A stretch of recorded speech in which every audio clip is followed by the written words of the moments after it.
Assalamualaikum warahmatullahi wabarakatuh.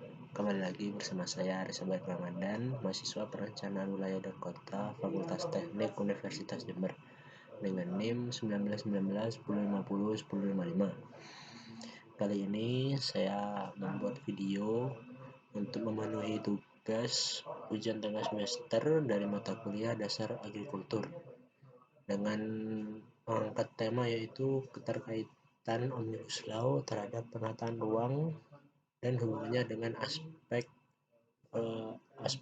agrikultur. Keterkaitan Omnibus Law dalam perencanaan tata ruang serta hubungan dengan aspek agrikultur. Apa itu Omnibus Law? Omnibus Law adalah undang-undang yang substansinya merevisi dan atau menjadi undang-undang. Konsep Omnibus Law sendiri menawarkan pembenahan permasalahan yang disebabkan karena peraturan yang terlalu banyak atau overregulasi dan tumpang tindih atau overlapping.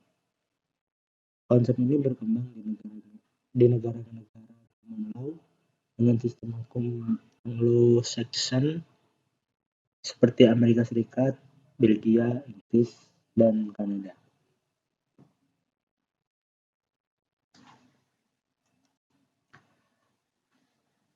Omnibus Law tersebut dibuat dalam bentuk undang-undang yang pembentukannya berdasarkan ketentuan pembuatan peraturan perundang-undangan. Omnibus Law yang akan dibuat ada 3. Yang pertama, RUU Cipta Kerja, RUU Pemberdayaan UMKM, RUU Perpajakan. Undang-Undang Cipta Kerja dan Undang-Undang Cipta Kerja atau Undang-Undang Nomor 11 Tahun 2020 tentang Cipta Kerja yang disingkat UU Ciptaker atau UUCK adalah undang-undang di Indonesia yang telah disahkan pada tanggal 5 Oktober 2020 oleh DPRD Republik Indonesia dan diundangkan pada 2 November 2020. Tujuan Omnibus Law sendiri berdasarkan pasal 3 RUU Cipta Lapangan Kerja dikatakan bahwa tujuan dari diciptakannya RUU Cipta Lapangan Kerja adalah untuk menciptakan lapangan kerja yang seluas-luasnya bagi rakyat Indonesia secara merata. Hal ini dilakukan dalam rangka memenuhi penghidupan yang layak melalui poin-poin sebagai berikut. Yang pertama, kemudahan, pelindungan, dan pemberdayaan UMKM serta perkoperasian. Yang kedua, peningkatan ekosistem investasi. Yang ketiga, kemudahan berusaha. Yang keempat, peningkatan pelindungan dan kesejahteraan pekerja. Yang kelima, investasi pemerintah pusat dan percepatan proyek strategis nasional. Manfaat Omnibus Law. Dengan adanya Omnibus Law terkait cipta lapangan kerja, terdapat beberapa manfaat yang diperoleh. Yang pertama, penyederhanaan dan penyelarasan regulasi dan perizinan. Dengan adanya Omnibus Law Cipta Lapangan Kerja ini diharapkan perizinan berusaha menjadi lebih sederhana namun lebih jelas. Kemudian yang kedua, pencapaian investasi yang berkualitas. Investasi bertujuan untuk memacu pertumbuhan ekonomi. Untuk mencapai itu, investasi perlu ditingkatkan sejalan dengan kenaikan daya saing Indonesia di mata internasional. Yang ketiga, manfaat yang ketiga Omnibus Law yaitu menciptakan lapangan kerja berkualitas dan kesejahteraan pekerja secara berkelanjutan. RUU Cipta Lapangan Kerja diharapkan dapat memberi dampak positif terlebih dalam hal peningkatan nilai perekonomian dan taraf hidup masyarakat. Kemudian yang keempat, pemberdayaan UMKM.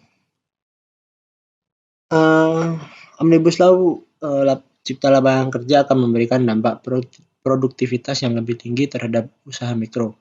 Dengan begitu, pemberdayaan UMKM dapat tercapai selaras dengan kenaikan daya saing Indonesia. Lantas, berpengaruhkah terhadap perencanaan tata ruang?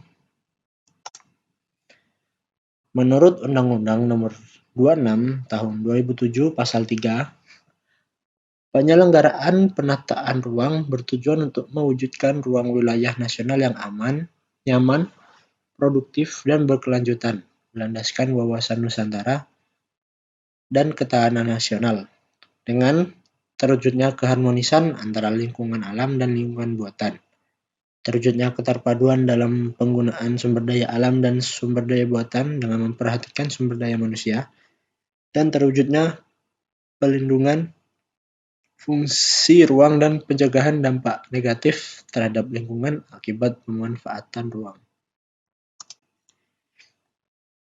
Pasal-pasal yang mengalami perubahan pada UU Cipta Kerja dan perbedaan terhadap UU Nomor 26 Tahun 2007 tentang penataan ruang. UU tentang perencanaan tata ruang. UU Ciptaker Bab 3 Nomor 4, dalam rangka penyelenggaraan penataan ruang, pemerintah pusat berwenang menyusun dan menetapkan pedoman bidang penataan ruang. Sedangkan UU Nomor 26 Tahun 2007, pelaksanaan pemanfaatan ruang dan pengendalian pemanfaatan ruang kawasan strategis nasional sebagaimana dimaksud pada ayat 3, huruf C dan huruf D dapat dilaksanakan pemerintah daerah melalui dekonsentrasi atau tugas pembantuan. Penyelenggaraan penataan ruang tidak lagi ditangani oleh pemerintah daerah, namun menjadi wewenang pemerintah pusat. Pasal 10 dan 11 tentang penataan ruang. Pada UU Cipta Kerja, pemerintah pusat memiliki wewenang penuh atas penyelenggaraan penataan ruang. Sedangkan pada UU Nomor 26 Tahun 2007, pemerintah daerah memiliki wewenang penuh atas penyelenggaraan penataan ruang. Secara rinci, wewenang Pemda yang dihapus antara lain pengaturan, pembinaan, dan pengawasan terhadap pelaksanaan penataan ruang wilayah provinsi dan kabupaten atau kota. Selain itu, pemerintah juga menghapus wewenang Pemda untuk melaksanakan penataan ruang dan kawasan strategis baik di tingkat provinsi atau kabupaten atau kota. Pemda juga tidak dapat melaksanakan kerjasama penataan ruang antar wilayah, khusus di lingkup provinsi. Dalam draft RUU tersebut, pemerintah provinsi tidak dapat memfasilitasi kerjasama penataan ruang antar kabupaten atau kota, serta penyusunan petunjuk bidang penataan ruang antar kabupaten atau kota. Oleh karenanya, pemerintah juga menghapus ketentuan rencana tata ruang, penetapan, dan penataan untuk kawasan strategis kabupaten. UU Cipta Kerja Pasal 17 Nomor 29, semua orang dapat mengajukan keberatan atas pembangunan yang dilakukan karena tak sesuai dengan rencana tata ruang di wilayahnya. Selain itu, masyarakat juga dapat mengajukan tuntutan pembatalan persetujuan kegiatan penataan ruang atau penghentian pembangunan yang tidak sesuai dengan rencana tata ruang kepada pejabat berwenang. Sedangkan pasal 60 UU Nomor 26 Tahun 2007, masyarakat juga bisa mengajukan gugatan kepada pemegang izin kegiatan pembangunan yang tidak sesuai dengan rencana tata ruang yang dapat menimbulkan kerugian.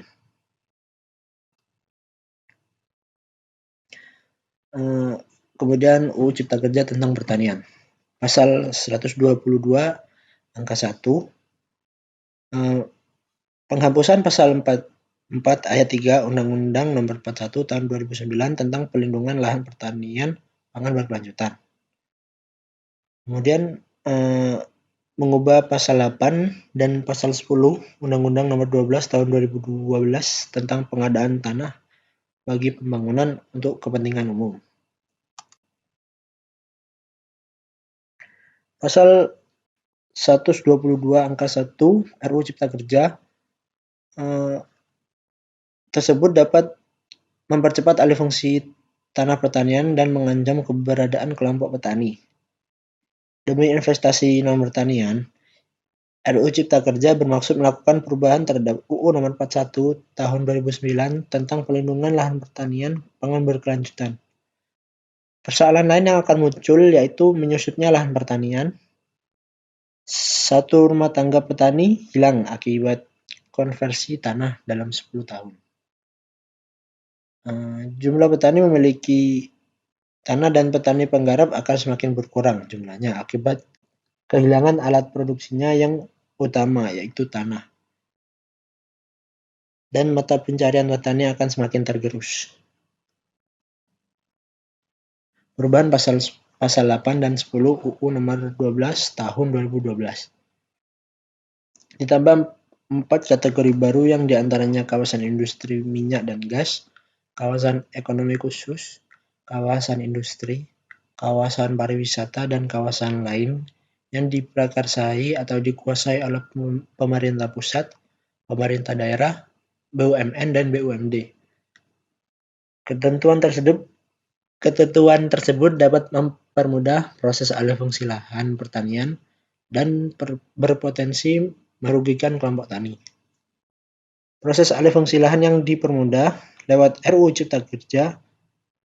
Pemerintah memperluas definisi kepentingan umum dengan menambahkan kepentingan investor pertambangan, pariwisata, industri, dan kawasan ekonomi khusus atau KEK ke dalam kategori kepentingan umum.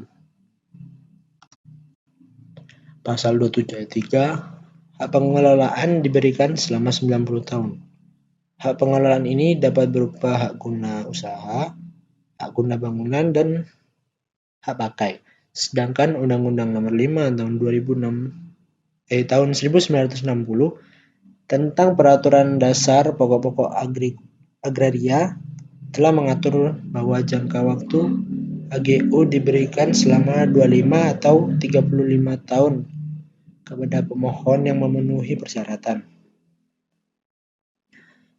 Ketentuan ini merupakan bentuk penyimpangan hak menguasai dari negara dan berpotensi penyalahgunaan kekuasaan.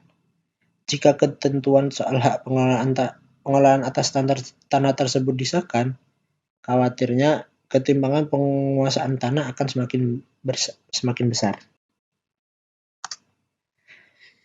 Kesimpulannya, UU Nomor 11 Tahun 2020 atau UU Cipta Kerja yang biasa disebut Omnibus Law merupakan sebuah undang-undang yang mencakup banyak aspek kehidupan sehari-hari. Walaupun memiliki tujuan yang baik, banyak masyarakat Indonesia yang menentang, bahkan sempat terjadi aksi turun ke jalan di kala pandemi demi mensejahterakan masyarakat lain dari Omnibus Law ini. Dapat terjadi demikian karena ada beberapa isi Omnibus Law yang cukup membebankan masyarakat dan membuat masyarakat gelisah akan kehidupan yang akan datang. Mulai dari gaji yang dipangkas, peruntukan lahan yang sedikit dilonggarkan, hingga pergantian pemegang kekuasaan dalam mengatur perencanaan tata ruang.